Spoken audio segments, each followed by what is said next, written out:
Alors évidemment, Oui.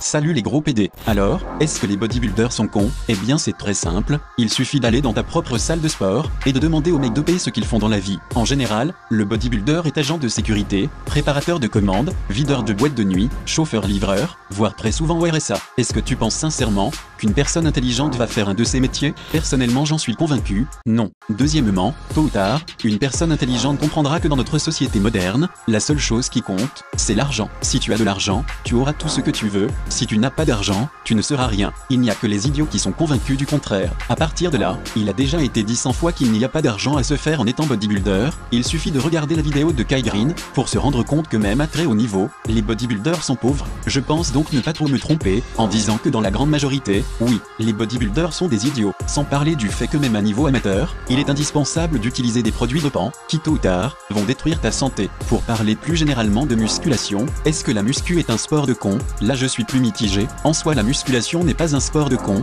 parce qu'il faut beaucoup de rigueur, de discipline, de l'organisation, de la patience, etc.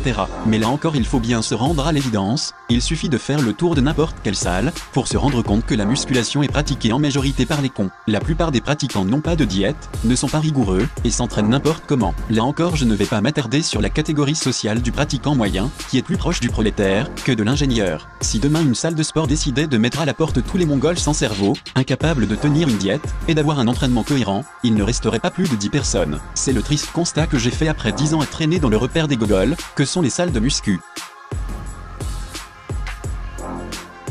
Si on regarde la définition du mot sport, activité physique visant à améliorer sa condition physique, je pense que c'est suffisamment clair. Mais oui, c'est clair! Et qu'il n'y a pas besoin d'épiloguer 100 ans sur cette question. Alors je sais bien que le pratiquant moyen de musculation n'est pas intelligent, mais je ne pense pas qu'il ait besoin d'être un génie pour chercher et comprendre une définition. Donc oui, la musculation est un sport. Alors là, ça dépend. Lorsque l'on est naturel, le volume musculaire est indissociable de la force. Pour expliquer les choses clairement, lorsqu'une personne naturelle cherche à augmenter sa force, automatiquement son volume musculaire va augmenter. Donc faire de la musculation naturelle, ce n'est pas faire de la gonflette. Par contre, pour revenir sur le cas des bodybuilders idiots, avec toute la panoplie de produits chimiques, il est maintenant devenu très facile d'augmenter de façon spectaculaire son volume musculaire, sans forcément augmenter sa force, notamment avec l'utilisation de l'insuline. Alors là, il va y avoir tous les fruités au QI négatif qui vont commenter.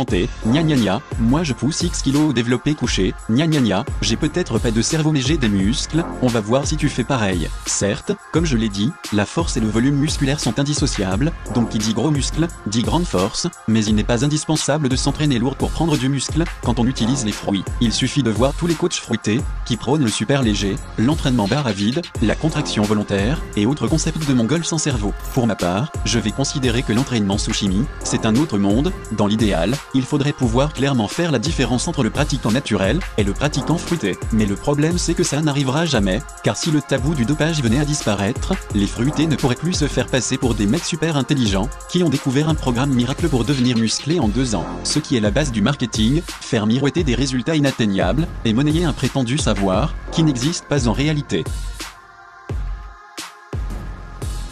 Concrètement, rien. Être musclé ne va rien t'apporter dans ta vie, si ce n'est serrer de la Kikou Vanessa en CAP coiffure, qui ne gagnera jamais plus que le SMIC, et va finir grosse comme sa mère, quand elle aura passé la trentaine.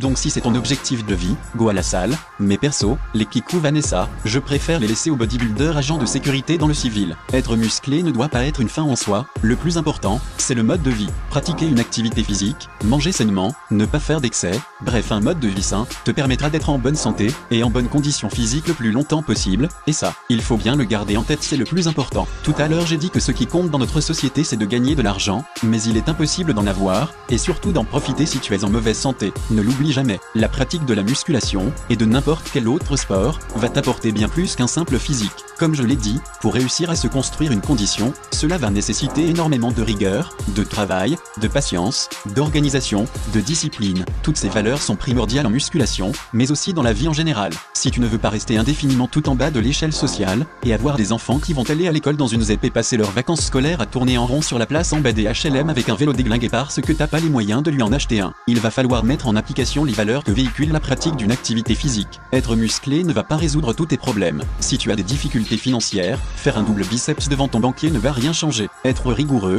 discipliné et organisé dans ta vie, ça oui, ça va t'aider à régler tes problèmes. Cette vidéo est maintenant terminée, j'espère qu'elle t'a plu. Si c'est le cas, n'oublie pas de mettre un pouce bleu, un commentaire, de t'abonner et d'aller faire un tour sur la page Facebook. Si elle ne t'a pas plu, tu peux aller te faire enculer par une chèvre, mais surtout n'oublie pas le pouce noir et le commentaire de rageux. A plus les tarlouses.